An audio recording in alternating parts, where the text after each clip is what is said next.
Welcome back, everybody, to the INISP Sports Podcast. You already know what it is. Your host, myself, Bryce, my dog, Cam. Back to your regularly scheduled programming. Back in, my podcast domain. Last week, I was on a business trip, but I'm back home now. So back in the spot. Everything feels, comfortable. Everything where it's supposed to be. Got my mic, got my headphones set up. And, man, I'm ready to go because week 3 of NFL football. Every week has been crazy. This week, so many headlines, so many crazy things happen. Crazy. My Chiefs completely played me. Lamar, you called it first. He's looking like the MVP, unless people want to try to give it to Jalen Hurts with his story and everything, how the Eagles are playing, which I wouldn't be mad at. But Lamar Jackson, man, he deserves his money. Bills, Dolphins, Tua, concussed, back problems, what they're labeling it as. He comes back. They still won against the Bills, man. Just headlines everywhere. So we about to dive into all of that. Like I said, man, welcome back to the podcast. We back on track, man. Back at home, man. Let's get it. Let's get it. Start with that Thursday night game. Cleveland, I'm not gonna lie. They might be able to stay afloat long enough to when Deshaun comes back. I know going into the season, we didn't think they really stood a chance, but Jacoby Brissett, he's game managing well, and Nick Chubb is top 3, top 5 back in the league, whichever you prefer. He's getting his yards, and Amari Cooper looks good. Oh, Cooper looked real nice. Man, so they play the Steelers on Thursday night in Cleveland. I thought Pittsburgh was gonna put up a better fight. Mitchell Trubisky, it sucks because he just, finally got the job over in Pittsburgh this year, but his leash is that short. Fans want Pickett. George Pickens was in the interview post game talking about he feels like every receiver is open and not getting the ball, not producing many plays down the field with the receivers. Man, what was your take on that game, man? What was your take? How you feel about Cleveland and Pittsburgh? Because we weren't too high on Pittsburgh, but we always knew like Mike Tomlin, never want to count him out. Cleveland, we just kind of threw them to the wayside. We didn't think they were going to be much of anything, but it's kind of looking the opposite. How you feel about that right now? Man, I think it's just, I don't know what Pittsburgh really trying to do. Maybe they just trying to keep him, I'm talking about old buddy, the quarterback, the rookie quarterback. Maybe they just trying to, just keep him, safe and not just throw him out there right now. But man, they need to give Kenny Pickett a try, man. Like really, like come on, man. Mitch is not it. Mitch is not it. I don't know what Tomlin is like looking at really, and like I guess he's really just trying to save Kenny for like later on in the year or maybe even next year. But man, trust me, man, his fans want to see Pickett. They want to see Pickett. Yeah, I want to see Pickett. He's homegrown talent, man. Graduated from Pittsburgh. Star quarterback last year. Played there all 4 years. So hometown loves him. They want to see him play. I mean, he was balling out in preseason. So I got to give him his props there. But, I guess it is preseason. So you take that with a grain of salt. But if he was producing, I'm with you. Like, fuck it, give him a shot. Like, if Tomlin wants to realistically, keep that playoff streak alive now, I think another reason he might not be doing it is because, like you put Pickett in, say the Steelers are decent and they're able to win a few more games. You may keep the playoff streak alive, but are the still with Kenny Pickett, do the Steelers turn into a Super Bowl contender? I think 95% of people would tell you no, and the other 5% would be the Kenny Pickett Steeler fans. But you do that, then you end up with a high draft pick, and the team is still where it's at this year. So maybe that could be a reason why, man. But yeah, man, probably another 2 weeks or so, if they don't produce nothing, it might be Kenny Pickett time. They got the Jets this week at home. Feel like they should be able to win that one. I think Zach Wilson might be coming back too Zach for the Wilson, Jets. yeah, probably back. So the Pittsburgh defense will probably give him a lot of problems. And then after that, they got the Bills in Buffalo. That's going to be a tough one. Yeah. Mitchell Trubisky played for Buffalo last year. He backed up Josh Allen, kind of learned a little bit. Maybe, he has a redemption game or just, just an epic game to Buffalo fans, but I doubt that happens. Then they got the Bucks after that. So nothing really easy within the next 3 weeks. Tough games. Dolphins after that. Yeah, nothing easy whatsoever. So I don't know what game you would necessarily want to throw Kenny Pickett into that fire because, like, especially not the Tampa Bay game. The way Tampa Bay's defense is looking, you'll get him killed, especially with that line because the line's not even looking that great right now, man. But enough on Pittsburgh, man. Let's talk about Cleveland. Oof, been a surprise to me. Been a surprise to me. They're playing good. And they should be 3-0. They choked versus the Jets. Yeah. They're up 13 with a minute to go. Critics now, hindsight is 2020, of course, but they'll say Chubb should have just slid down and took a knee before the goal line. But you score there with a minute left, you up 2 scores. You think it ain't no way in hell we lose the game. Yeah. They lose it because they can't recover onside kick, but they recover that. They're 3-0. They got the Falcons next week in Atlanta. Atlanta might give them a little fight, but I think Nick Chubb is, as long as they keep feeding Nick Chubb, they shouldn't have no problems. Yeah, it shouldn't. Chargers after that. Chargers, we'll talk about them later, but the injury bug hit them bad this week. Real bad. Patriots, who are now without Mac Jones for probably the next month with a high ankle sprain, and he doesn't even look good as is. Yeah, man, the Browns, they can have about 5, 6 wins maybe when Deshaun comes back. And he comes back and they're able to get 3, 4 more. 10-7 might get them into the playoffs, man. Yeah, man. And with that running game, that's going to be a tough out if they could, chew up the clock and just play smash mouth football, which is what they like to do, man. So, man, I need a sports podcast. We apologize to you Cleveland Brown fans and the team, man, because we definitely doubted y'all. Look good right now. I can't knock it. Jacoby Brissett doing his thing. He's being a serviceable game manager, and that's all you really need as of right now. That's what he's doing, man. But next game I want to touch on, man. Your boys, man. What's going on? Is it full tank mode? Let us know something. Is it full tank mode now? Man, it's kind of shitty. It kind of feels like the Detroit Lions of last year. It's like we are in every single game, but like I keep saying, it's mediocre quarterback play from Davis Mills, and he just haven't, like, down the stretch. He just hasn't looked good. Like, he just hasn't looked like a NFL starting quarterback. And hey man, if it is tank mode, I mean, I'm fine with tanking and going get Bryce Young, or if they want to save, or if they want to keep Davis Mills for like another year, get Will Anderson, and then maybe like the following year we get Caleb Williams or somebody. But yeah, it's not looking good over there in Houston. I don't know when we're gonna win another game or if we're gonna win the game this year. It's not looking good. It's not looking good. But like I said, we competed in every game. Our defense is looking good. Jalen Petrie, he had 2 picks. He had a couple of tackles. He looking good. Sting, he looking good. I locked up Darnell Mooney. He looking good. So the defense is good. It's just, the offense can't get the ball moving. So it is what it is, man. I think Damian Pierce had a good game though, from what I seen from the box score. So I mean, that's good. I mean, real good game. And on the other end, you got Chicago now. They're 2-1, but they're the one team. It might be the ugliest 2-1 ever, besides the Broncos. Like, they might beat out the Broncos for ugliest 2-1 record right now in the league.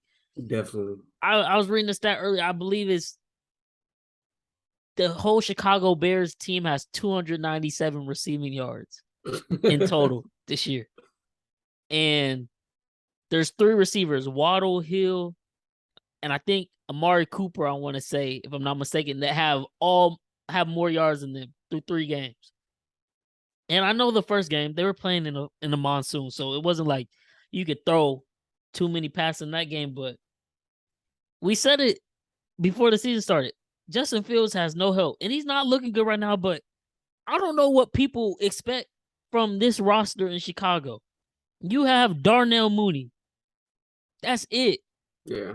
Receiving wise, Cole Kmet, average at best tight end, not really doing nothing. Khalil Herbert is a great running back. Yes. That's not a receiver. He ran the ball really well this weekend, but as far as receivers go, I don't know what they want him to do. And not to mention, Justin Fields is dropped back.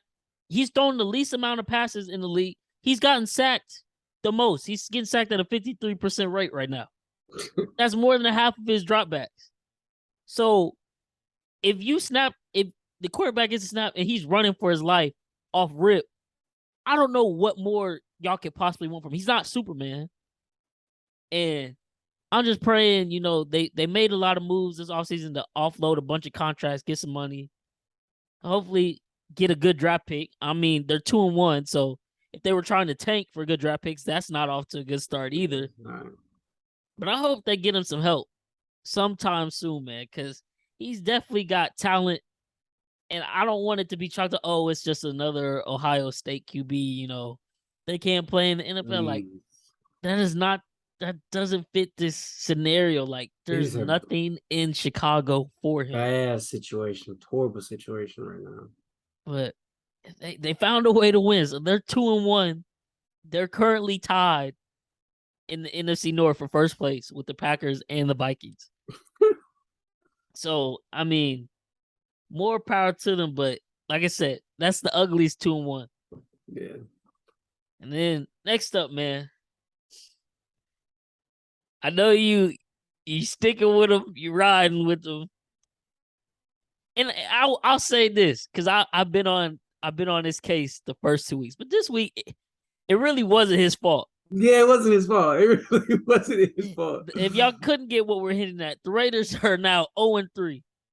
I don't know what the stat is off the top of my head, but I'm willing to bet the percentage of teams that start 0-3 and make the playoffs still is under probably 5%, if not less than that. They started 0-3. Devontae Adams is pissed because he's like, I mean, I got some money, but I did just leave one of the best quarterbacks of all time in a winning team, even though they couldn't get done in the playoffs, to a team that just can't get it done flat out. Derek Carr this weekend, like I said, it wasn't his fault. Darren Waller dropped like 2 touchdown passes. I don't know why he went back to him on that 2-point conversion because that was a dumb idea. I don't know if that's the design play call where he has to go there, but there's 4 people in the middle right there all surrounding Darren Waller, and he chooses to throw it there. That was one knock I had on him, if anything, this week. But 0-3. It was a battle of 0-2 coming in against Tennessee, man. They made Tennessee look like a good team. Again, and Tennessee's not a good team. I'm still standing and dying on that hill, man. But that's your AFC West champs. I think you had them in the first seed of the AFC too. So, boy, was I wrong, boy? Was I wrong? Was I wrong? Cause goddamn, I can't defend them no more, man. I mean, after this loss, not even trying to shit on the Titans like that, because I mean they played a hell of a game. King Henry, he's back, so everybody look out, he's back. But I don't know about the Raiders defense is just that bad. Yeah, that bad. Yeah, exactly. I don't know, man. It's just I hope they can turn it around because they like me personally. I feel like they're a better team than 0-3, but as how they've been playing, they're not. So but they should. I mean, Derek Carr has his worst game first week versus the Chargers. They should have beat Arizona. This game, they weren't ever really in it because the defense was bad. But also, like I said, Darren Waller dropping passes. They're without Hunter Renfrow this past week. I don't know what it is. Maybe it's McDaniel. Josh McDaniels. I mean, I don't think he was a good coach ever.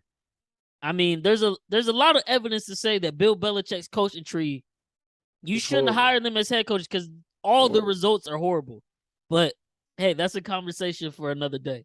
But back when he first got a head coaching job with Denver, granted he had Tim Tebow as a quarterback, but still, he didn't do anything there. He was supposed to get the Indy job a couple of years back, and then he ended up declining it, staying with New England. This is what they wanted. And I don't know if it's him, but you have Devontae Adams at the end of the day. He should be averaging at least 8 catches a game. Derek Carr is more than serviceable to get him 8 catches. So is it the play call, the scheme? I know Derek Carr misses him sometimes, but like something needs to click there that's not clicking, and it should be working. It's obvious. Like Devontae Adams, you get one-on-one coverage with him, the ball probably should go his way 70% of the time that happens because he's gonna get open. The one touchdown catch he did have, it was a post route in the red zone on 3 defenders. And it was great anticipation by Carr. It was a great throw. He threw it before Adams even turned his head. But before Adams turned his head, he knew he beat him. And he threw his arm up, turned, balls right there. It should be more of that. But it's not. I don't know what's wrong in Las Vegas. But all I know is, I know they're saying with Al Davis, just win, baby. They just lose, baby. I tried to tell you. They just lose at the end of the day. Last year, they got lucky because they ran into the Chargers team at the last game of the season, who they did everything possible to lose. They were both trying to lose that game. They almost fucked around and ended up in the tie. But, yeah, man. That's probably one of the worst picks so far. Oh, yeah, most definitely one of the worst picks, for sure. I do think they will turn around this weekend, though, because they have the Broncos up next, and we'll touch on that. I'll touch on that at the end of this episode. But AFC West probably got way too much credit way too soon. Yeah, for sure. Because people were trying to call this the best division maybe ever. I know it's early, but no, it's not. These teams are bad. The Raiders and Broncos are bad. Yeah. Chargers, they're dealing with a lot of injuries right now, but they still don't necessarily look that great. Yeah. My Chiefs, I think they'll figure it out, but right now on the offensive side of the ball, they don't look great. Like, yeah, man, the AFC West got a lot to figure out. And last thing I want to touch on with the Raiders is one of the key free agency signings they had that was supposed to, turn them into a contender for real this year, Chandler Jones. I don't know about you, but have you heard Chandler Jones' name at all this season? That's a lot of complaints coming out of Raider Nation. Like, Chandler Jones paying them all this money, be across from Max Crosby, and he hasn't even made an appearance. They should be wrecking havoc, and it's not happening, man. Las Vegas, they just wasted a lot of money this offseason, and they're not getting any results. And like I said, this past week wasn't Derek Carr's fault. I know he's a serviceable quarterback, but at this point, it's been 9 years, and you can come up with every excuse. But I think at the very least, one can say, like, this is just, it's like, I'll make an analogy to, like, it's like a first love type shit. Like, you think this girl the one, but then they, like, it's just so many signs that just point to this is not going to work. Yeah. No matter how hard you try, it's never going to work. So just go your separate ways. Derek Carr and the Raiders need to go their separate ways. He could probably do a lot better somewhere else with a much better system. And the Raiders could probably do a lot better in the rebuild and finding a different quarterback, because it's been 9 years, man. They've lost every season except last season. They went to the playoffs. They lost the first game. The 1 year where they maybe had a chance where he was having an MVP caliber season, 2016, he unfortunately breaks his leg a couple weeks before the season's over with, and they go into Houston against your Texans and get whooped. It's bad luck. It is what it is, but it's time to split up, man. That's all I can say about that, man. As a Chiefs fan, though, I love to see it. Like, that's the only thing that comforted me this week was seeing all the other AFC West teams play like complete dog shit. And the Broncos played like complete dog shit, but they just somehow escaped with a win. We'll talk about that. Oh my god, stupid. That shit pissed me off. Jimmy G's the answer, huh, y'all? Like, y'all talking all that mess about Trey Lance, man. We'll touch on that. But next up, my Chiefs, man. Talk about it. I was texting you all the whole game. I was like, bro, I told him like 4 separate times. I'm like, we're about to lose this game. You did. And it's like, I don't know. It can't, I just feel like it can't be any more obvious that Vegas is rigging stuff. Like 90% of the money was on KC this weekend. And I hate that. I put my bet in way early, and then all these bets just come in later in the week. Like everybody just, oh yeah, KC the lock, hammer it, throw it in your parlays, -5.5, take it to the bank. And some told me in the back of my head, first off, that for whatever reason, the Colts just always give us problems. Like dating back to like the earliest I can remember as a Chiefs fan, I think it was the 03 season where we went 13-3, back when we had Priest Holmes, Tony Gonzalez, Trent Green, Eddie Kinston, all them boys, Dante Hall. We play the Colts in the playoffs, divisional, coming off our bye. They don't punt the football all game. Then, what was it? 2012, we go to Indy in the wild card. We're up like, I want to say like 38 to like 10 or something crazy. Andrew Luck makes a miraculous comeback, and on one of the key defining plays, a goal line, we make the running back fumble, and it lands right in his hands, and he dives into the end zone. Like, that's just the fucking ways the Chiefs find a way to lose to the damn Colts. Fast forward to this one. Or one more, because back in 2019, the year we won the Super Bowl, we were dealing with a lot of injuries that game, but the one time Mahomes has been held to under 20 points or less. First, the Colts, we scored 13, they scored 19, we lose. But usually when our defense holds a team that low, we always, he's 45-2 now. The Colts are both losses when we hold a team under 24. Like, it don't make no sense. But I will say this: we lost Tyreek, freed up a lot of cap space. One of their main objectives was we wanted to get younger, quicker on the defensive side of the ball. They did that. Our defense is top notch. I'll give it to them. Like, if the offense can get it together, which I think they will, because, I mean, we started slow last year, and we got a whole new core this year. So they got to figure some things out, and the line isn't looking good right now. But I have faith they'll figure it out. But Mahomes has never had a top defense. This year's defense is nice. I'm not even going to hold you. We start off the game, 1 minute into the game, 3 and out for the Colts. They punt the ball. Sky Moore muffs it at the 7-yard line. The Colts, who hadn't scored in the first 3 quarters of any game so far, are now gifted with the ball at the 7-yard line. Of course, they get a touchdown, so now we're already starting off behind the 8 ball. When we could have been good. Yeah. Then we don't do nothing on our drive. We punt it right back. Defense gets stopped. We good. Offense gets it rolling. We score a touchdown.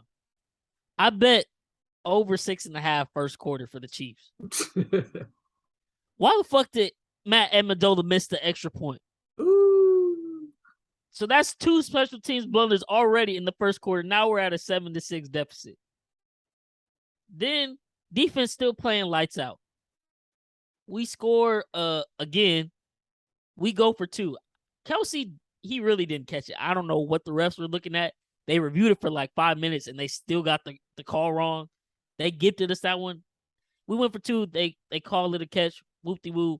Now we got 14. It's 14-10. Come out the second half, miss a field goal.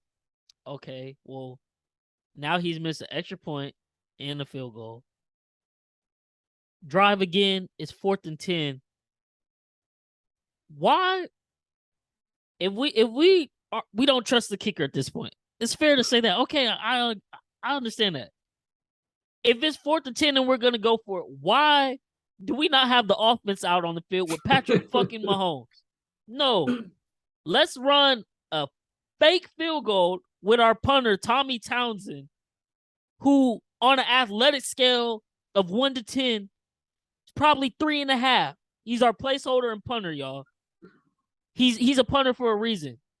Let's roll him out left as a right-handed thrower and try to throw a pass to Noah Gray, who's double covered. That even makes sense. Let's run that stupid shit instead of just go for it straight up with our offense. So now we done gifted the ball back to the Colts. Defense still playing lights out. We get another stop, sack. It's 4 minutes to go in the game. We sack him on third. It makes it 4th and 14. I don't know what he said. I don't think we'll ever know to this day. All I know is it literally just looked like Chris Jones and Matt Ryan were talking to each other. Next thing you know, flag, unsportsmanlike conduct, taunting on Chris Jones. 15-yard penalty, automatic first down. The Colts go on to burn out the rest of the clock, score a touchdown. Now they're up 17-20. We have 24 seconds to go. I mean, Mahomes was about to pull another miracle game, but it's like, at that point, we just asking for too much. He ends up throwing it. Gilmore tips it, intercepted. We lost. All those special teams blunders, all those stupid-ass decisions, not to mention, I forgot to say, Travis Kelce also dropped a touchdown pass before we missed the field goal. A pass he catches 9 times out of 10. Everything that could go wrong went wrong, and it's like, who paid them off? Because there's no way y'all came out this flat with over a week and a half to prepare because they played on Thursday night in week 2. It didn't make any fucking sense, except the fact that 90% of people put their money on the Chiefs. So this is how the shit has to play out. Like, it just pissed me off the whole time, man. And one more thing, Isaiah Pacheco. His potential, his ceiling, it might be high. Whatever. All I know is we need to take him off a kick return or tell him to start taking a fucking knee and take the touchback, bro. There's no reason he should be trying to return every damn kick 8 yards deep in the end zone and getting the ball out to the 14 when our offense is already struggling as is. Just take the fucking touchback and start at the 25. He does it every time. Every time I just look at the TV like, I mean, I know I'm not a coach, but like, I'm not finna sit up here and do the same shit over and over again if it's not working. He's not Dante Hall. He's not Devin Hester. He's not Tyreek Hill. Like, stop returning the ball 8 yards deep in the end zone. There's nothing wrong with taking the touchback and setting our offense up in good field position.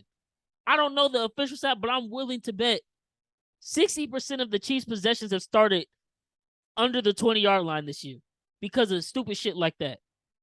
Special teams was the reason we lost. People will blame Chris Jones because he got that stupid penalty, and it was stupid.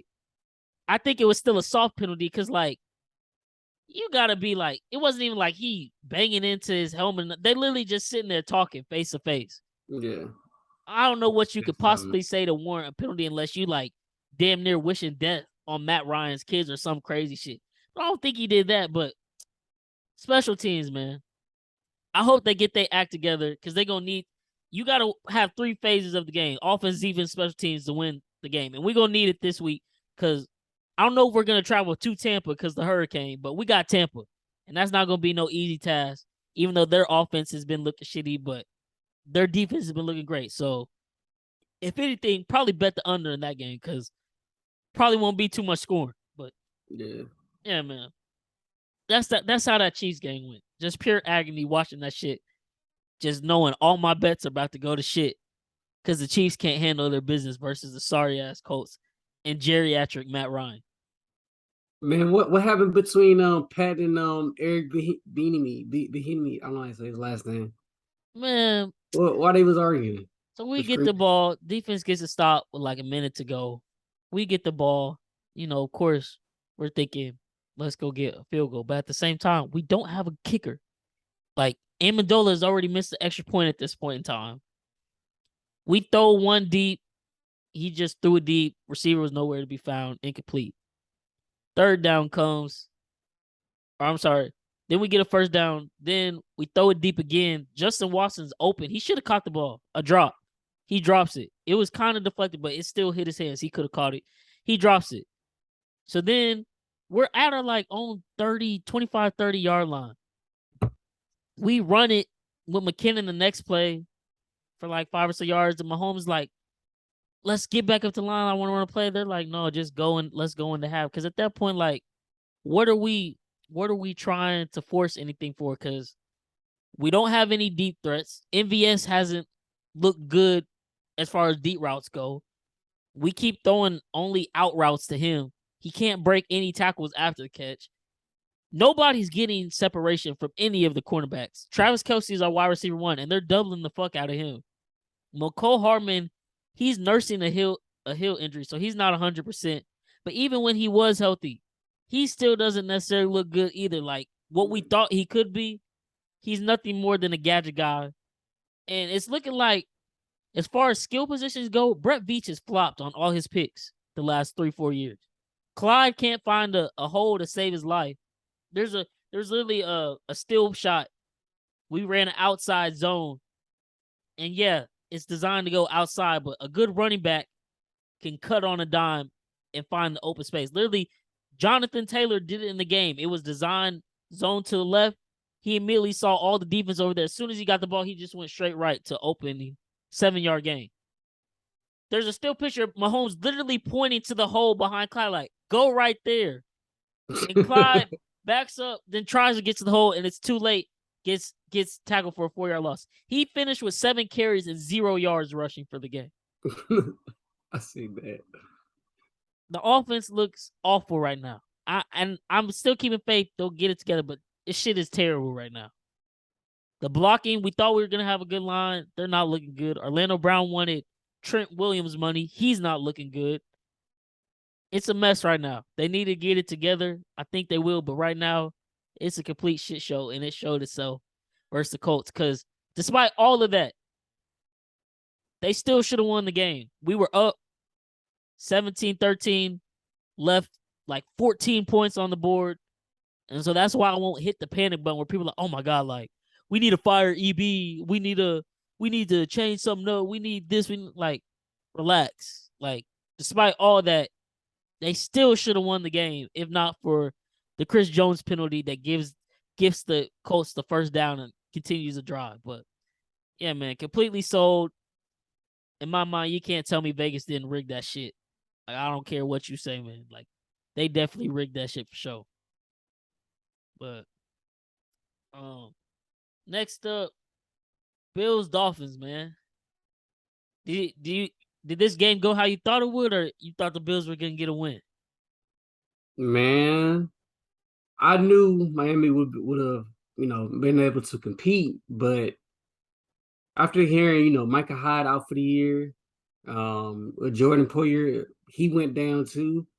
So now, like, Bills secondary is kind of banged up now. It can get thrown on, and man, I don't know. Like, Josh Allen, he had a chance to win it there at the end, but they really two end of the half situations. The first half, he fumbles the snap. yes. Second half, they do that. I that's why that coach was so pissed. That clip of him smacking the papers around. That's why they were pissed. Because, hey, what I say last podcast? I think it's now they're 0-8 since 2020 in games decided by like close games.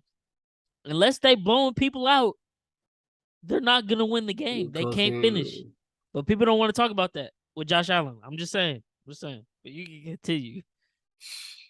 But yeah, no, he had a okay game. Well, not okay. He had like 400 yards, 2 touchdowns, but he threw like 60 sometimes or something like that. They had the ball for 40 minutes.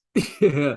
So I don't know. It just blows my mind how they can lose this game, and then Tua, he went out, and so it's like at that point, come on, guys, like at least do something. But yeah, it did not go as how I thought, because I thought Bills would have at least put up more points than 19 points, but I don't know. It's the league is very, very, very balanced this year. There's no clear-cut winner. Everyone thought it was the Bills, but now Miami just beat the Bills. They're the leader in the AFC right now, and they got the division tiebreaker over the Bills as of right now, and they could, with their schedule, they could easily go win first place if they keep playing well, because they're gonna play a third place schedule. And like I said, I've said it on a previous podcast, like, they got weapons, and they just needed to steal one from the Bills. Because with the Bills, they're gonna have games like that, because Josh Allen highs are super high and his lows are super low. Super low, yeah. Because, like I said, they have 41 minutes to be exact of time of possession to the Dolphins 19. They had damn near 500 yards of offense and only managed to put up 19 points. And Bills Mafia is gonna give you all the excuses of the injuries. There were a lot of players going down with dehydration. Stephon Diggs said that's the tiredest he'd ever been ever in his life. He needed IVs of both arms. But at the end of the day, you're going to Miami. You know that. The training staff knows that. I'm pretty sure all week they're harping on staying hydrated so you can play when they get out there. They didn't look good. That Miami defense locked them up. And Josh Allen, he could have won the game. They were driving right before, Miami kicked that, whatever they're called, the punt, the butt safety or whatever they want to call that. Buffalo drives in a go-to-go situation. It's 4th and goal. They have Isaiah McKenzie on a rub route to the flat. It's open right off rip. Allen looks at it, hesitates. Then he tries to go back to it. His feet aren't set, and he throws it into the dirt. Poor mechanics. Nobody talking about it. It's like, oh, no, the Bills, that was a fluke. They're still the best team. Like, no, they're not the clear-cut best team, and that's why you don't name them a Super Bowl winner in week 2. People going to learn. But, yeah, Miami, whatever you want to say, they stole the win, but now they sit atop the division, 3-0. I think they got the Bengals this Thursday night. I think they're going to win that game. The way they've been looking, I think they'll cause a lot of problems for the Bengals because people are saying the Bengals are back now, but they beat the New York Jets. It would have been a surprise if they didn't. Like, after what they did the first 2 weeks, that's an easy bounce back game. That's what they're supposed to do. Yeah. I'm not putting any stock into, now they're back right. Like, no. This week, it's going to be a tough game for them, and I think Miami will win that one. They got Cincy as a 4-point favorite because they're home, but his Dolphins team, especially if Tua's healthy and playing, they're going to be nice. And you already know Tyreek Hill looking for that matchup with Eli Apple. He probably going to kill him too. I'm coming for you, boy. Oh, you owe me, boy. Or something like that. What do you say? Yeah, so I owe you, boy. Yeah, man. So do you think the Dolphins are for real? Man, it's just so tough. It's like, because it's like, are you really putting your trust in Tua? That's just how it is. But man, as of right now, it look like they for real. I mean, if they can just stay healthy, have everybody healthy, have the offense staying healthy, everybody on defense healthy. I mean, look like they're gonna cause some havoc. Look like they're gonna cause some problems in over the AFC. So we'll see. We'll see, man. Hey, they might walk into first place in the AFC because everybody else playing so bad right now and just got tough schedule. They could easily do that, man. But next game I want to touch on. This is where we were both wrong, and at this point, I'm done even betting on them. The New Orleans Saints. Oh man, more like the New Orleans Aints. I mean, I guess I didn't give Sean Payton enough credit because without him, that offense looks lost. There's no way on God's green earth that they should be that bad with all the talent they have on that side of the ball. And the defense that is playing good football, they're holding teams to the Panthers got 22, but they also returned. That was partially because they returned a Kamara fumble for a touchdown. They're holding teams to damn near under 14, 15 points a game. Like, the defense is doing what it's supposed to do. Maybe not that first game versus Atlanta, but they buckled down when they need to, and they were able to come back. But this offense, besides that fourth quarter comeback in Atlanta, they've looked like trash. And I wanted to be a Jameis Winston believer and back him up. Who is making it hard? He's making it so hard. Another multi-interception game. Another L. The one bright spot on offense was Chris Olave. Oh, yeah, that boy, you called it, man. You called it. He cold. I'm trying. You called it. He one of the nicest route runners to like come straight into the league and already have that the whole route tree. That Chris, he's nice, and they're probably gonna lean on him a little bit more because I'm pretty sure Landry's out now with an injury. And Michael Thomas hurt too, or banged up. He banged up. See? Yeah, he got a toe injury. Man, knowing him, he might be out for the damn year now. Out of here yet? Exactly. Yeah, man. So we were all in on the Saints winning the NFC South. It's not looking good. And the way they're headed, they might not even make the playoffs. And I didn't want to believe it. It was Nick Wright that said it on First Things First. Dennis Allen, his one other head coach stop, it wasn't good. What makes you think he would be good with the Saints? But I was like, man, they still got all that talent. A lot of that coaching staff from the Sean Payton years is still intact. They'll be all right. Jameis Winston slept on. No, they look horrible. And we bet on them -3 this week. We took an L. And that's why you don't bet on teams from Louisiana, because they suck. Yeah. Who that say they're going to beat them Saints? Damn near everybody this year, man. And Tom Brady, I don't know what it is. Whatever division he in, the other teams just always ass. Like 20 years of the AFC or AFC East being garbage, goes to the NFC South. The Saints were good these last years, but now it's like the Falcons, lottery team, Panthers, a lottery team, and the Saints just lost to them. They probably gonna have 3 teams picking within the top 15 of the draft, all in the NFC South, and then you got the Bucks. But hey, man, it's just Tom Brady's greatness, man. Yeah, shoot, he's just so great. Shoot, Then another mind-boggling game this week, man. Another reason why I'm saying the AFC West I tried to tell y'all, man, the AFC West, they had to prove themselves. I didn't agree with, them calling us the best division, like all the teams are just great. Because at the end of the day, I know these teams. The fucking Chargers, man. Say what you want. They had injuries and da-da-da-da-da. They still had Justin Herbert out there. And I know he's not healthy. He should have sat then. Should have sat him then. Yeah, he should have sat. Even if he wanted to play sit him. You might as well sat him for that performance. They got their ass whooped by Jacksonville 38-10 at home. And in the process, Guyton out for the year, torn ACL. Bosa out with a groin. No timetable right now on his return. They lose left tackle Rashawn Slater out for the year. Herbert's blindside. And nursing a rib injury, that's not a position you want to lose. Yeah. Especially a Pro Bowl caliber player like Rashawn Slater. Keenan Allen's still out with a hamstring. J.C. Jackson, because they wanted to rush him back for the Chiefs game Thursday night, he's out still. What the Chargers gonna find a way to lose. I've been saying it, like them and the Raiders, they on paper, you'll be like, yes, this team is good, they should win. Deep roster, bunch of talent, and it just don't come to fruition ever. Yeah. And now the Chargers are in a terrible situation because this is Herbert's 3rd year now.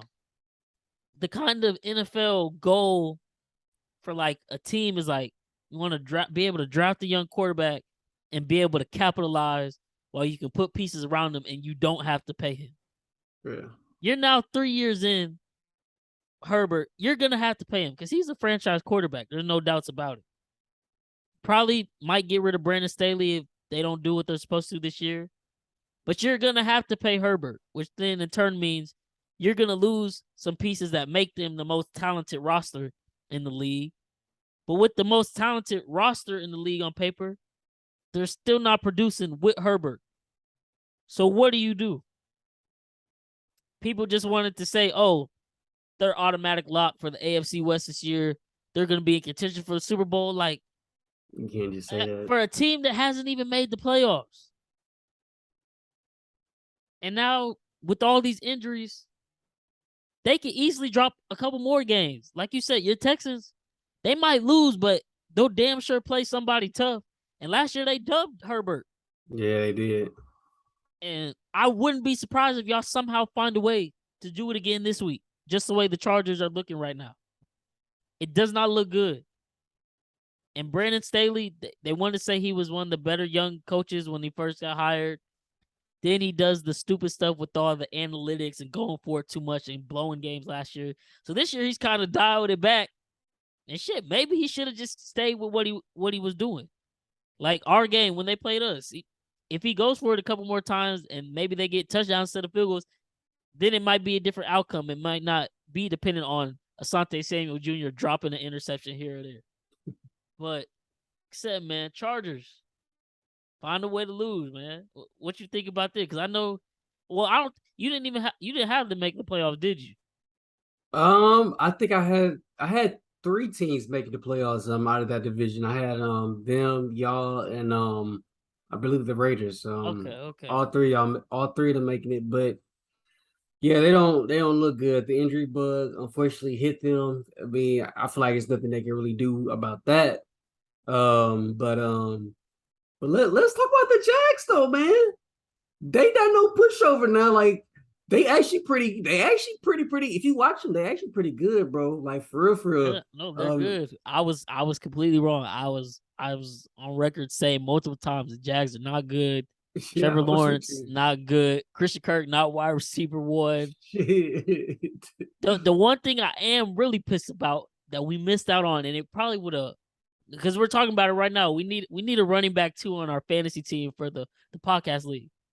James Robinson is Hey, still running Robinson back one in Jacksonville, man. People is people are trying to hype up ETN and he's running back one. Take him in your draft this year. A lot of people, drank the Kool-Aid and picked him up in the first couple rounds. James Robinson is that guy. I wish we would have got him. He looks good. That offense is rolling. Doug Peterson, Super Bowl winning head coach. Probably need to give him some more props too. Jacksonville does look good. And they got Philly this week, who is now people are saying Philly is the number one team in the NFC. And as of right now, yeah, they do look like the best NFC team. But at the same time, I think Jacksonville might get them this week. I can see it. I can see it. They got Philly as -6.5 favorites. I think that might be one of my picks to take Jacksonville to cover at the very least, because Philly, while they played great in the second half this year, they've only scored 14 points. Yeah. Whatever they're doing in halftime, they're completely taking their foot off the brake in every game in the second half. Granted, that defense played great against Minnesota, so it didn't look as bad. And then Washington is just terrible. I think at one point, I might have been even in the third quarter, Philly had 223 passing yards and Washington had -1. That's how bad they were playing. But versus Detroit almost came back and won, and they hung 35 on them. So I expect this the one game, the unders have been hitting all across the league. This the one game, I think it's at 48.5. I think I might have to go over with that one. I think that's prime for over because the Eagles probably put up points in the first half. And Jacksonville, if the Eagles continue with their trend, I know Jacksonville going to put up points all game. That offense, they're rolling, man. I got to give it to them. I was wrong, completely wrong. And shit, they probably will mess around and win the AFC South. It's always one team every year that goes from last place the year before to playoff team and winning their division the next year. Last year it was Cincy. This year it's probably Jacksonville. And I don't know if they'll be able to make that much noise in playoffs because they're still young with no experience. But as far as regular season goes, man, they're looking good right now, and I expect them to keep it up. So, yeah. What you think about Jacksonville? You think the AFC South is definitely theirs, or how you see them panning out rest of the way? As right now, I think it's theirs to lose right now. I think it's gonna be them, and I'm not in on the Colts no more. They even though they beat y'all, they not a They good should be team. 0-2-1. They're Yeah, not good. they're not a good football team. So I think it's gonna be out of them and the Titans. Believe it or not, I think the Titans gonna still be right there competing at the top because no one's gonna stop Derrick Henry in this division. So I don't know. It's gonna be very very interesting to see. I mean, and honestly, as bad as people want to say the AFC South is, shit, y'all look better than the AFC West right now. Y'all literally the AFC South swept the AFC West this weekend. Jacksonville whooped or Los Angeles. We got beat by the Colts, and the Titans beat the Raiders. The only team that didn't get beat, but the Broncos, they didn't play an AFC South opponent because y'all played the Bears. Yeah. Y'all should have beat the Broncos the week before. We should have. Yeah, man. AFC West not looking good whatsoever. And next up, man, This is where we're both right, and I've been saying this for God knows, basically since he got to the league, man. Arizona and Los Angeles Rams. People people on social media this week or these past couple days, they all want to go in on Kyler Murray and talk about he don't take the game serious. They said give him a break. It was a joke. Give him a break. Call of Duty's beta came out this weekend. He was more focused on that. They're preparing for the game. No, Cliff Kingsbury cannot fucking coach. Yeah, okay. He's calling the plays. Y'all tell me what the hell they're running out there in offense. That trick play they ran in the red zone where they had Kyler motion out and then swing back around and then just ran a straight up halfback dive direct snap with James Conner. What the hell was that? And funny enough, Kyler Murray was open on the bubble screen because nobody took it serious.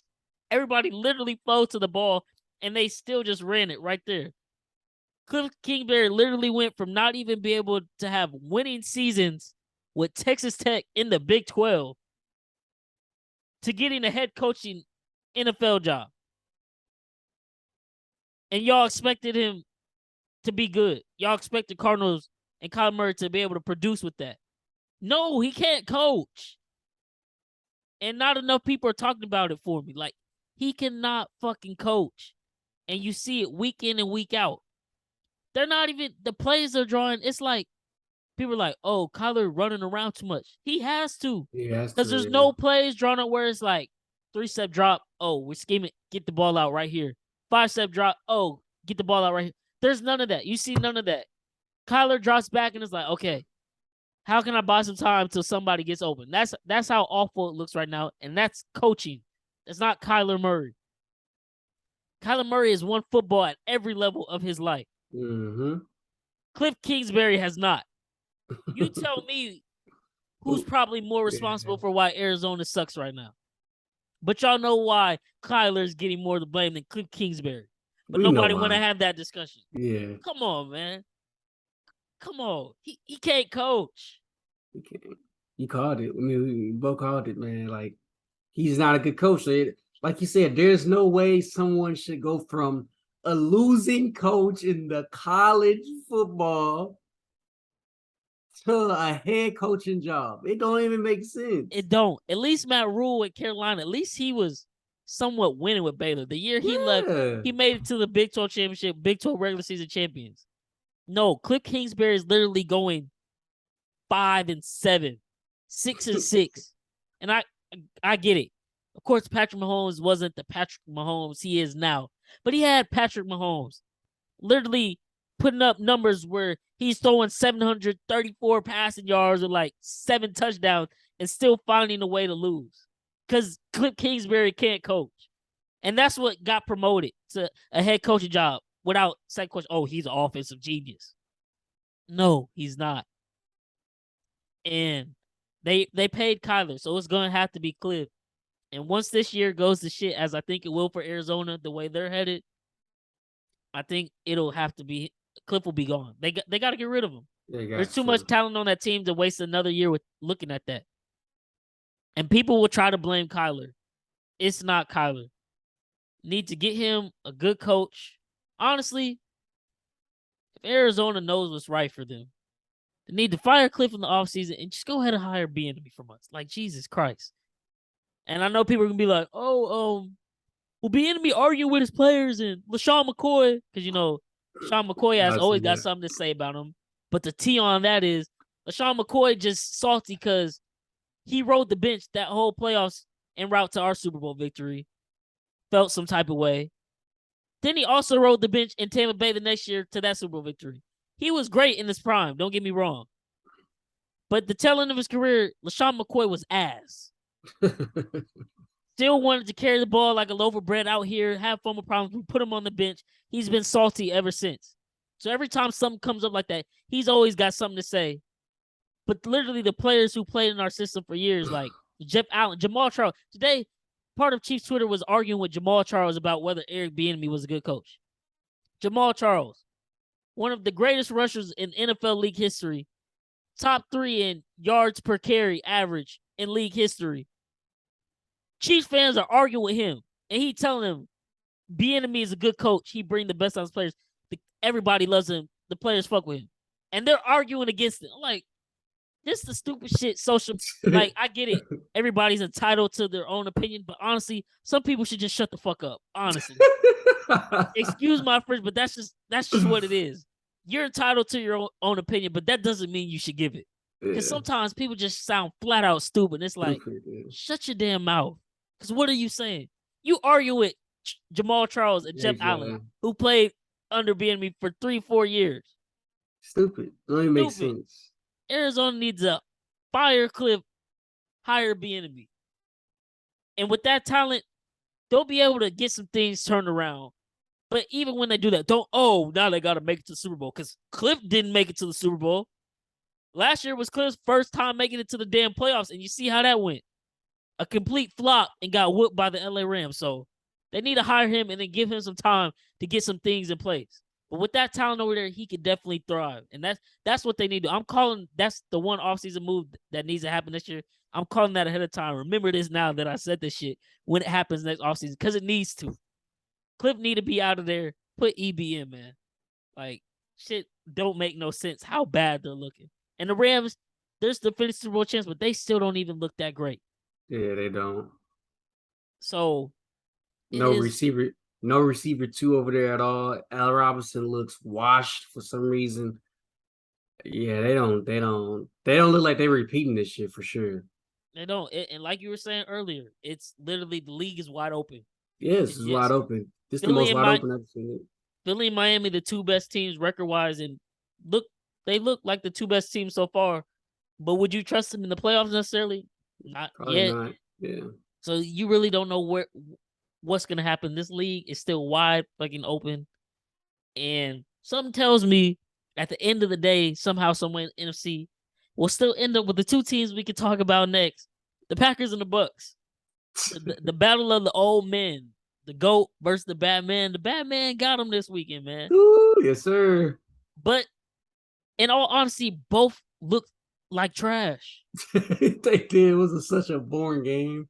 The Packers had a great first 3 drives. They scored 2 touchdowns and they're driving in the red zone until Aaron Jones fumbles it.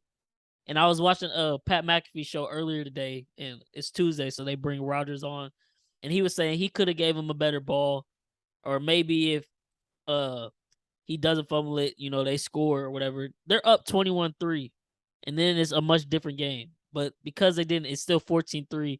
Tim Bay is able to get a field goal, so now it's technically still a 1-possession game. But it was like that the whole rest of the game. Nobody scored. Second half, nothing. Just punt, interception, punt. Like, nothing was happening. And then, of course, you give the ball back to Brady. 1 or 2 minutes left. He's going to engineer a drive down the field, which he did.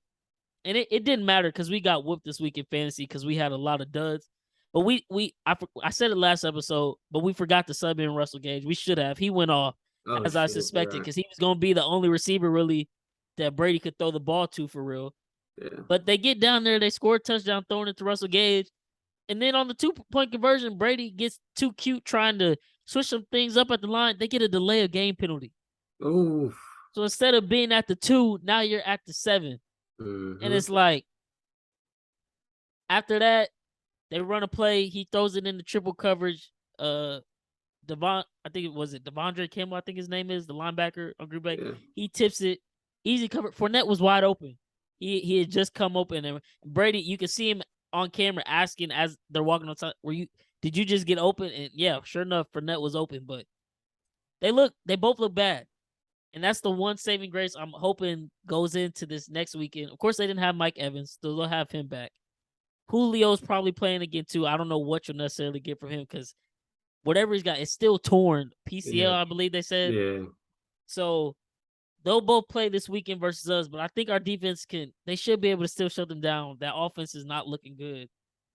But yeah, man, 14-12 final. But at the end of the day, I wouldn't be surprised if it's them back in the NFC Championship when it's all said and done because there's just too much unknowns.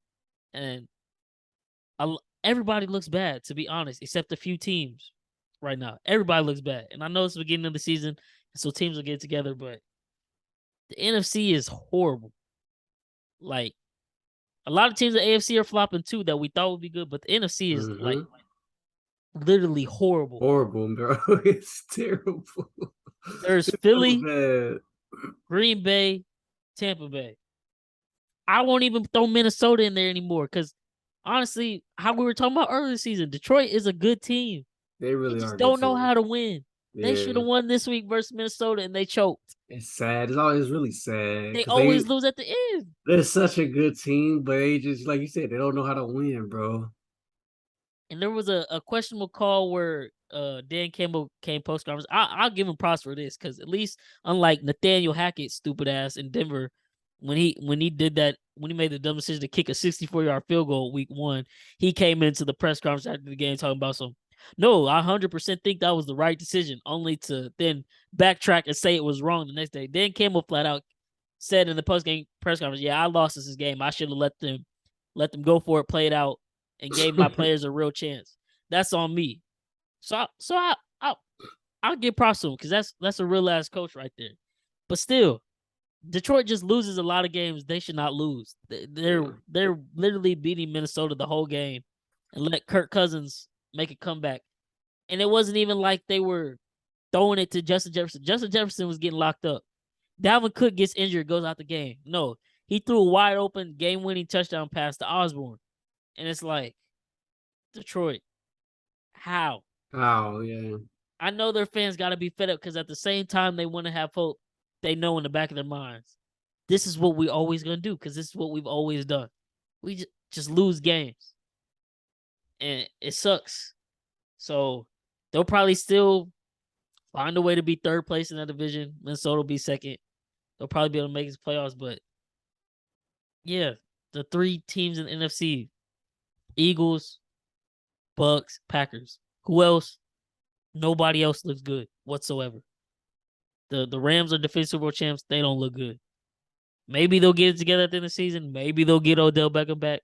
Who knows? That's left to be seen. But as of right now, nobody else looks good. And, Tampa Bay will probably get healthy by the end of the season because they're doing the next thing we're going to have Tom Brady back in the fucking Super Bowl. So, Definitely see that happening. absolutely.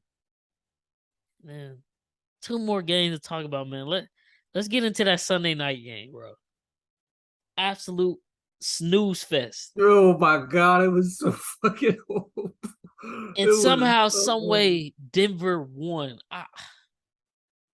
Jimmy Garoppolo is so terrible. People sat up there and criticized Trey Lance. I was a bit skeptical after week 1, but I wasn't buying too much of it because they were playing in a monsoon. Like literally, Yeah. they could not throw the ball that game. He's young. I figured it would be a little rough to start off with because this is his first time starting for real, and he hasn't played football in 2 years because COVID. So it's gonna be a learning process. He gets injured. People are like, oh well, you know what you're getting with Jimmy, winning quarterback. The I'm 49ers bad, win man. in spite of him, not because of him. Yes, every time. He is god awful. Awful, man. The the play where he stepped out of bounds for the safety. Oh my god. Actually, you gotta thank God he stepped out of bounds because he threw a pick six. I think that's the first time I've ever seen that. Someone stepping out of bounds for safety and then throws a pick six.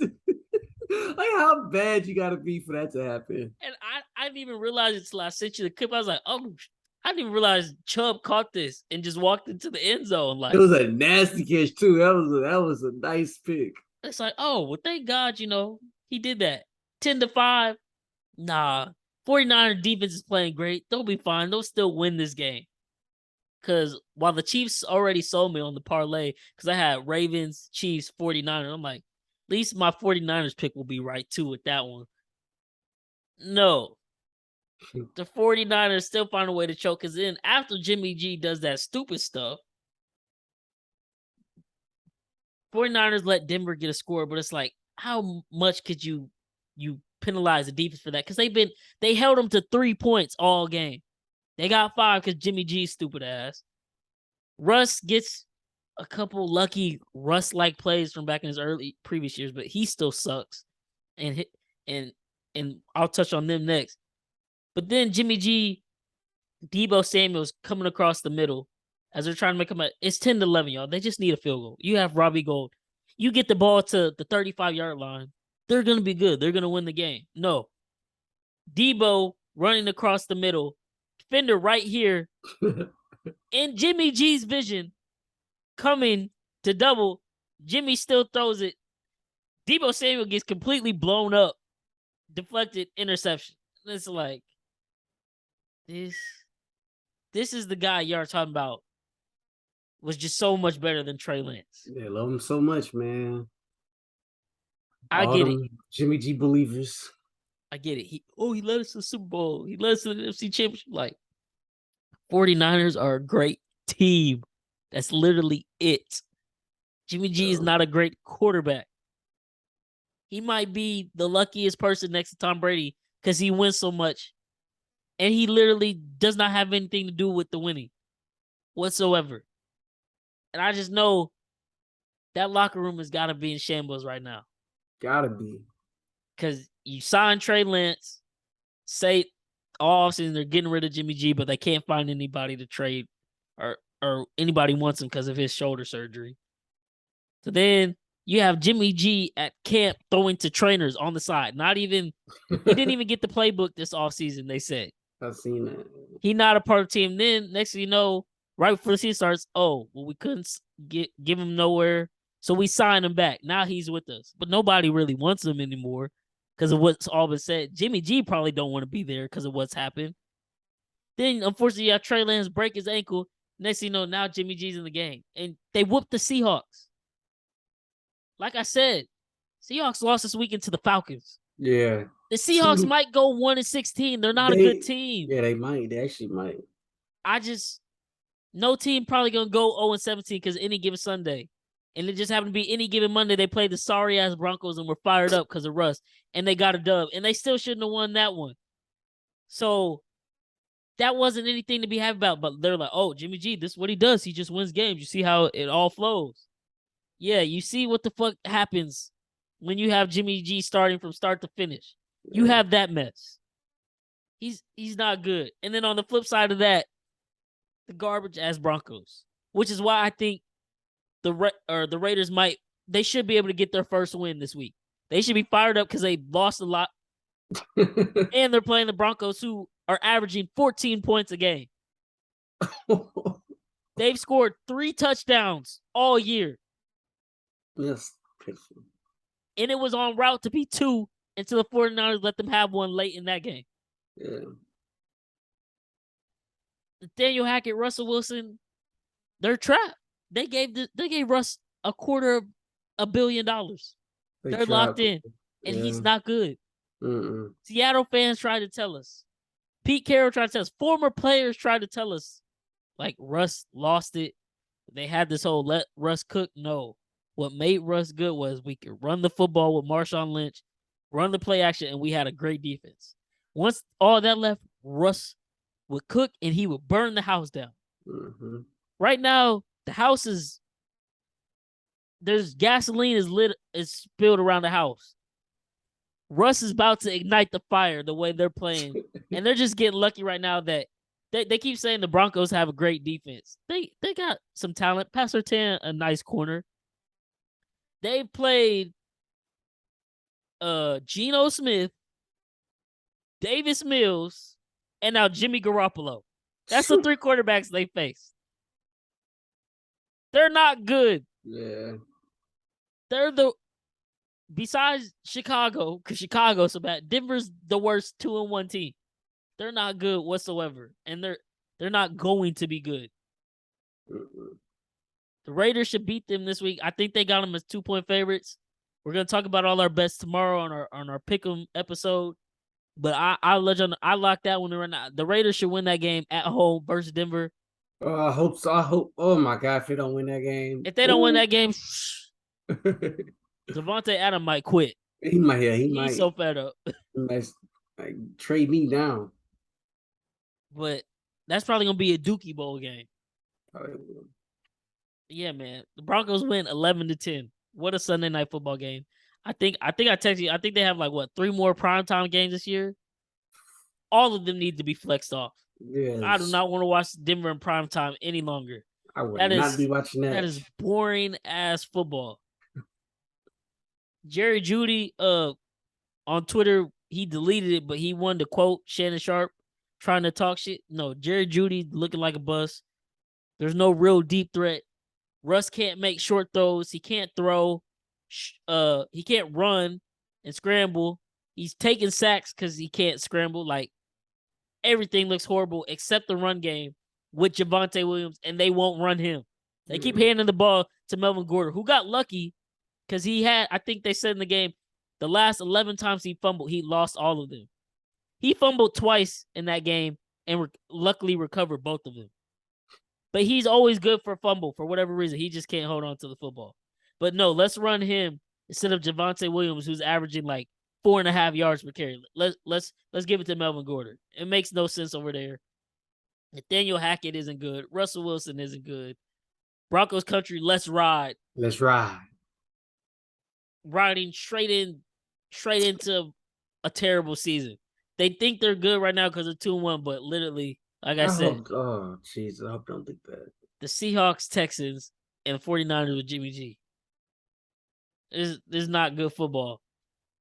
And 49ers, I don't know what they're gonna do.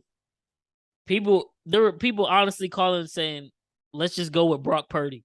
That's how bad Jimmy G looked. So I don't know where you want to go, but last game last night, Monday night, I'll let you kick it off that because me personally, I had 2 games in my little adult pickup league last night, so I was all booked up. I was able to catch the ending of the game, but I really didn't watch it. I'll say what I have to say about the Cowboys after you talk about it, but tell us about how Monday night went. So, at first it was the first Cowboys really couldn't get nothing going. They kicked a little field goal to start things off in the first half, and then it was just a bunch of just field goals. Defense was stepping up for the Cowboys. Even Giants defense was looking good, and then second half hit. You can see Saquon, he took off for like a 30 or 40-yard touchdown. We got him in fantasy, so He back. he back, man. Love seeing that, man. He was putting the team on his back this game. But yeah, man, that Cowboys defense ain't nothing to play with, man. They is really keeping up for them. That's the best thing they got going on right now. But man, Cooper Rush, man, it's time to talk about him, man. I mean, he made a couple of good passes, great passes. Man, I think it was the first half. He hit CD wide open, CD right his shot, and CD dropped it. I was like, come on, man, like you gotta catch those, CD. But yeah, nah, man. That boy Cooper Rush, man, it's a serious QB1 problem situation in Dallas. Like so you really think that? Yes, it's a talk. That's why Dak coming back, bro. That's why Dak is coming back next week because he know it's a serious talk. Coop look good. Okay, so this I personally don't think that, and I'm gonna tell you why. And Cowboys fans, listen. Oh no, here he go. He about to hate again. No, I'm not. Literally, hear me out. People, this has been the topic ever since Jerry Jones said, "Oh, I would love a quarterback controversy." I don't know why he said that stupid stuff. Because why bring all that negative? You're the Cowboys. You're already gonna get media attention, and you bring a negative topic like this for a quarterback you just paid $40 million. So I don't think it's a real quarterback controversy. Like you said, that defense is playing lights out. Of course, they're gonna point. Oh well, Cooper Rush was able to beat Cincinnati. They started off great. In an NFL game, usually your first 2 possessions are what you call scripted plays, meaning you've practiced these plays all week and you know you're going to run them as soon as you start the game, and you're going to hit on all cylinders because it's usually stuff you schemed up to completely go against what you saw on film from the opposing defense. So their scripted plays, they look great starting off versus Cincy. And then, of course, Cincy's line couldn't block. like you said, the defense is great. We knew Micah Parsons is going to feast. Future Mm-hmm. defensive player of the year if he keeps this up. Coming soon. So, of course, we know they were going to do what they did. Second half, they did nothing. Bengals were almost able to come back, but that defense held them just enough. Cooper Rush was able to get him into field goal range and kick a field goal and win that game. This week, they have the Giants. The Giants are 2-0, but they beat the Panthers and the Titans. Both games they could have easily lost. They won on a 2-point conversion versus the Titans and a missed field goal by the Titans to end that game. And then they won on a field goal versus Carolina week 1. I don't know about you, but anybody with some common sense knew the Giants weren't for real at the end of the day if you just watch them play. Saquon is literally the team. That's it. Yeah. They paid $70 million for Kenny Golladay. Dude doesn't even look like he wants to be out there, and he can't catch the ball when you do throw it to him. The offensive line can't block because Daniel Jones is running for his life, so you can't even really get a real feel for how good Daniel Jones could be because every time he hikes the ball, there's defenders in his face. But like you said, that first half, I went back and watched some highlights, studied a bit on what happened in the game since I didn't get to watch. First half, Cooper Rush didn't do anything. But the defense kept playing so well, and what they do? They ran the football. Mm-hmm. Pollard and Zeke have had 2 back-to-back really good games to the point where Cooper Rush doesn't have to do anything spectacular. The field is open because they're running the ball well. And people are like, oh, well, now it's a quarterback controversy. No. Why do they not do this shit with Dak when they had Dak? I don't care if you paid him $40 million. That doesn't mean you have to have Dak win you the football games because you made him a bread-winning QB. I mean, I don't know, man. No, just do what works. When you run the football well, when they run over 100 yards, Dak is 26-4. Week 1, as bad as they looked, Zeke Elliott started the game 9 carries for 50 yards. They keep running, man. I'm pretty sure that's 5.5 yards per carry. They were doing well, and then they just went away from it completely. Meanwhile, their defense is holding Tampa Bay to field goals. They could have ran the ball in the field goal contention themselves, and they could have been going back and forth and maybe squeak out a touchdown and win that game. But no, Dak goes out with injury. Then they want to go back to the formula that wins games because they know at the end of the day, Cooper Rush was undrafted for a reason. He's been in the league for 6 years and couldn't make a team for a reason. I get it. He's 3-0 in his starts. Whoop-de-woo.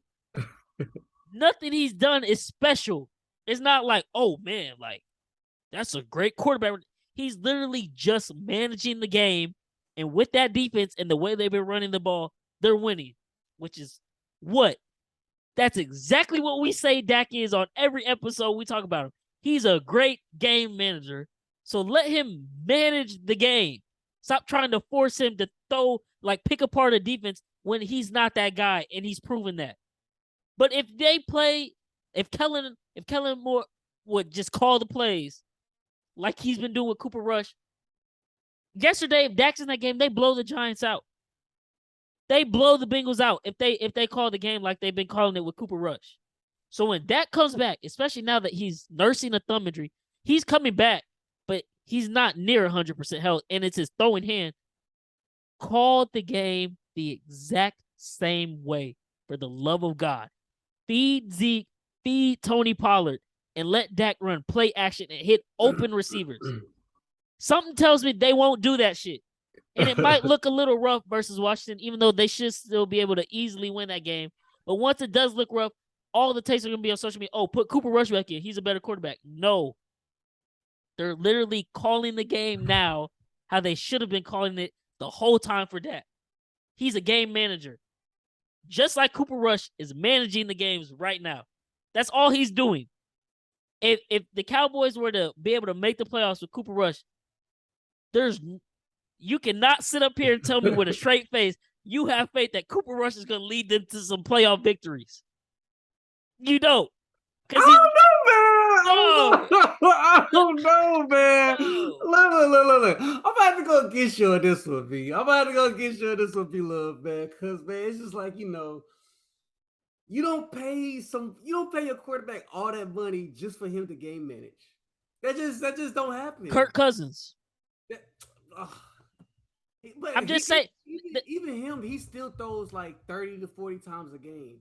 I think Even you him, gotta move your bike back up. I think it kind of went out a little bit. but no, I was saying even Kirk Cousins, he still throws like 30 to 40 times a game.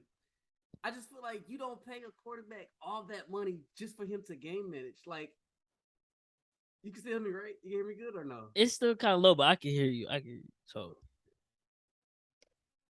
but you, it's not that they paid him that much money. It's literally that's the quarterback market now. Like they waited too long. They could have got Dak on a way cheaper deal. They waited long. Other QBs reset the market, so they had to give him the 40 mil. That's Jerry Jones' fault. That didn't change. Even though they gave him that money, did that change how you felt about Dak as a quarterback? No. You still to this day would call Dak a game manager. Yeah, he's definitely a game manager. And when they run the football, he manages the game well. But for whatever reason, even dating back to last season, they don't want to commit to the run game when Dak is there. And maybe it is because, we paid him 40 mil. Like, go win us these games. But literally, the same reason y'all are propping up Cooper Rush right now is the same reason Dak got propped up when Tony went out and he took the reins. He wasn't doing anything crazy that first year. He was just managing the game. Zeke was running the ball well. Cowboys looked good. And they had weapons on the offensive side of the ball with Dez and Jason Witten still. But Dak was a game manager. 2018, they were running the ball well. They went on it was a streak of, they were like 7-1. They went on a 7-1 streak. He was managing the game, playing within the system, running the ball well, having easy throws, just winning football games. That's the formula for them. And I've been saying that. I said it before the season started about if the Cowboys want to be successful, this is what they need to do, but they won't do it because they're stupid at the end of the day, and they're going to try to make Dak win the game, which he's proven time and time again. He's not that guy. But if you can run for 100 yards and control the game, Dak can win you football games. The last 2 games, Dak in there and they run them plays, he's winning those games just like Cooper Rush did, and he's playing better. Because, like you said, like we were saying, the second half versus Cincy, Cooper Rush didn't do anything. First half versus the Giants, Cooper Rush didn't do anything. He's not that great. They just are playing much better team football, and they have a much better game plan with him in the game. I get it. Dak's a 40 million QB. So, yeah, he should, in essence, be able to win you some games. But if they're not going to stick to running the football and helping him out, I'm not going to ever expect Dak to win them games like that because he's not going to win them the game throwing the football 40 times. And you said that. Yeah, I mean, I agree with everything you said right now. I agree with. It's just, like I said, they didn't pay him all that money just for him to be a game manager. He going to have to make some. He going to have to throw 30 to 40 times. He going to have to. But they're going to have to. But like you literally just saying, he should be a game manager. They should be running the ball the whole time. And he should be managing the game. But I just don't see it happening because they paid him all that money. They want to see what a top 10 quarterback you can't name not one top 10 quarterback is a game manager. There's not one. They are all of them are game winners. And if Dak is a top 10 quarterback, he's paid like one. He has to go out there and be a game winner over a game manager. He do, but he doesn't. He did. I know. I feel you. He shouldn't be that because he's not that guy. But I'm telling you, this is. I guess this is how the Cowboy staff view him. I guess it's stupid. Trust me. I'm with you now. I'm with you. He should be a game manager, man. I'm just saying, man. Like, I need to get into the coaching profession because it just don't make sense. Let me be the coordinator for 1 week for Dallas, man, with Dak at QB.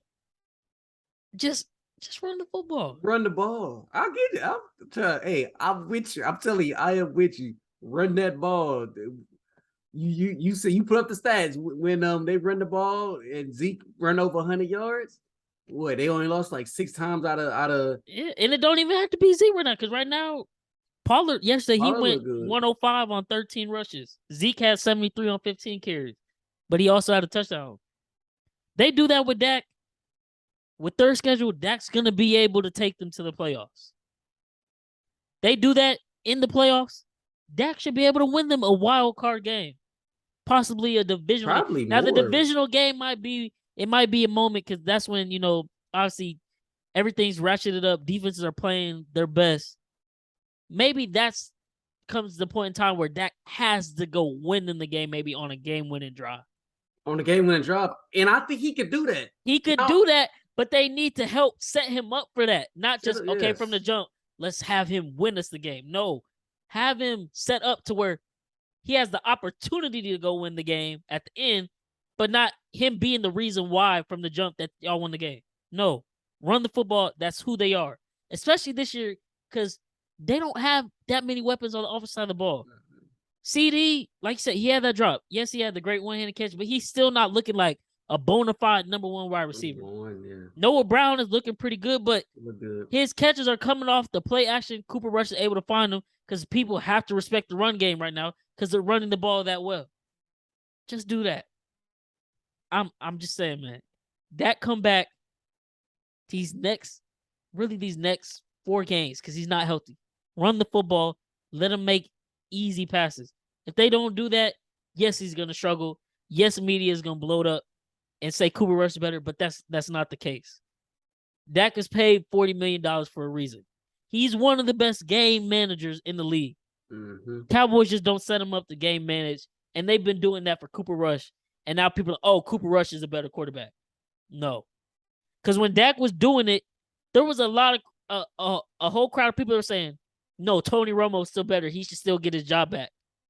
But why is it not the same for Dak now when he's in that position? I'm just saying. The recipe is there. Good talk, man. It's good talk, man. Also, man, like I've been saying, that defense, that's probably the best. Nice. I think it's the best defense in the league, man. That defense is. Well, I give them second because Tampa Bay defense is looking pretty good. I think Tampa Bay is holding teams to like an average of 9 points right now per game. That's crazy in itself.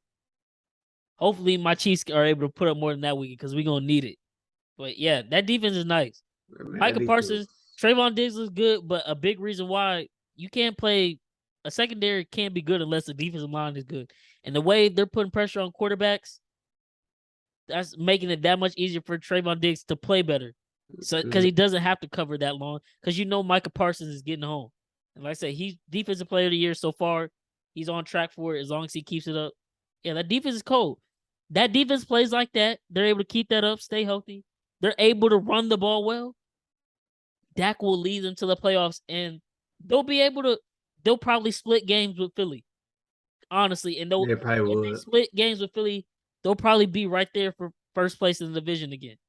But they have to do that. And something tells me they won't.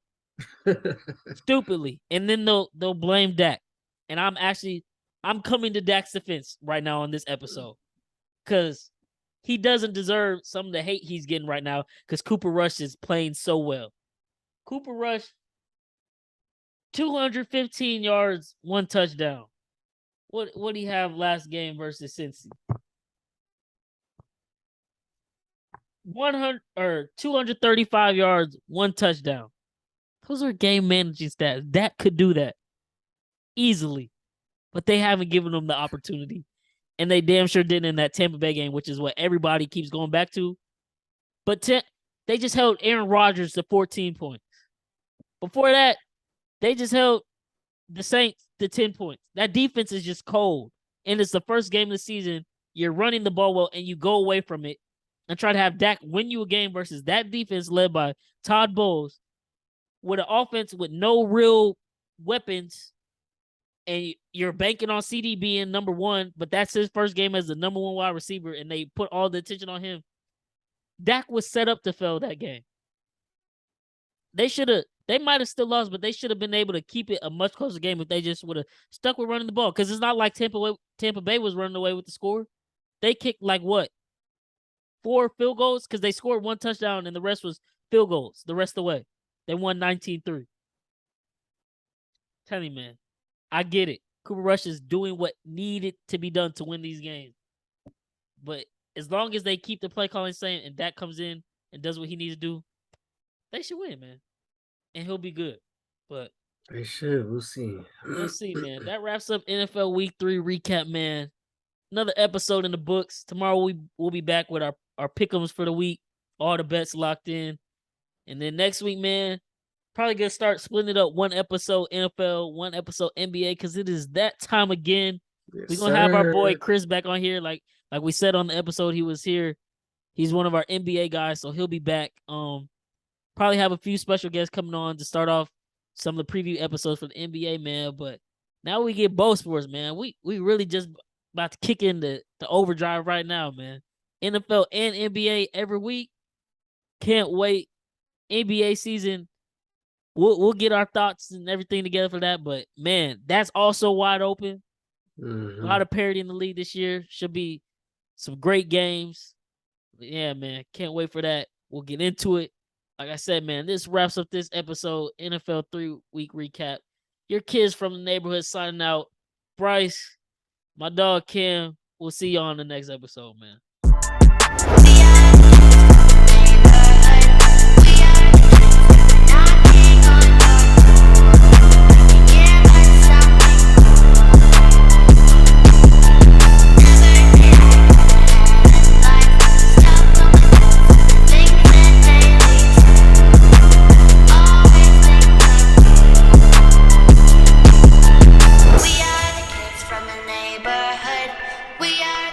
And we're knocking on your door. Can you give us something more? I need it.